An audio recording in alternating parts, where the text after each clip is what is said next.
श्रीउपासनी महाराजांच्या आश्रम हैदराबाद, नागपूर, सुरत, सटाणे, धरमपूर या ठिकाणी शाखा आहेत. सटाण्याच्या आश्रमात श्रीकोटिलिंगेश्वर मंदिर, श्रीहनुमान मंदिर आणि श्रीदत्त मंदिर आहे.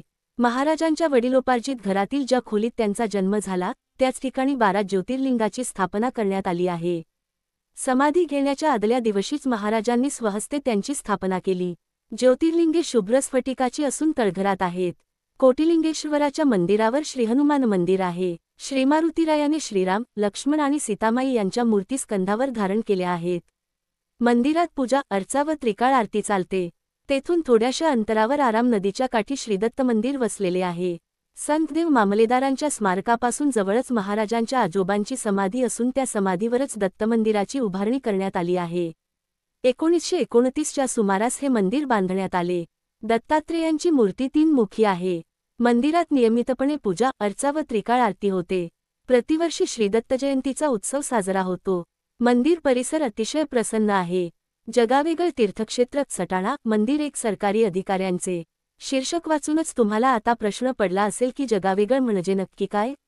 असं काय आहे सटाण्यात की ते जगावेगळ आहे? होय, सटाणा हे तीर्थक्षेत्र नक्कीच जगावेगळ आहे. आपण आजपर्यंत अनेक तीर्थक्षेत्र बघितले असतील. भारतात अनेक देवीदेवतांचे, संतांचे, महापुरुषांची मंदिरे आहेत. पण सटाणा हे गाव त्याला अपवाद आहे. याचे कारण म्हणजे सटाणा येथे मंदिर आहे ते एका सरकारी अधिकाऱ्याचे.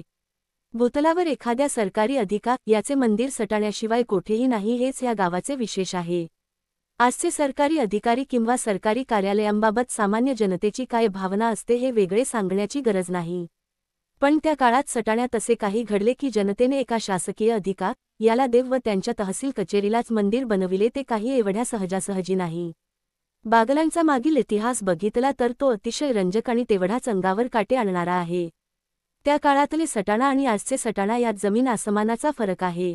यशवंतराव महाराजांना सटाण्याला ह्या स्तरापर्यंत आणण्यासाठी अपार मेहनत, कष्ट व शासन दरबारी प्रयत्न करावे लागले होते तेव्हा कुठे हे शक्य झाले होते.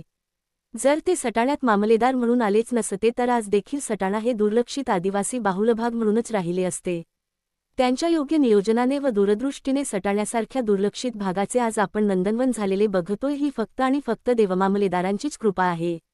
नोकरीनिमित्ताने केवळ 4-5 वर्षांच्या वास्तव्यानेच सटाणा वासियांच्या पिढ्यानपिढ्याकरिता कुलदैवताच्या स्थानी विराजमान झालेल्या देवमामलेदारांचे कार्य हे आज देखील बागलाण वासियांना कृतकृत्य करते.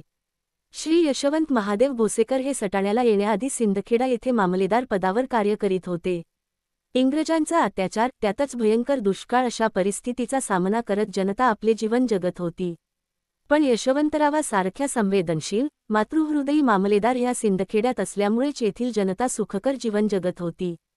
श्री गुरुदेव दत्त.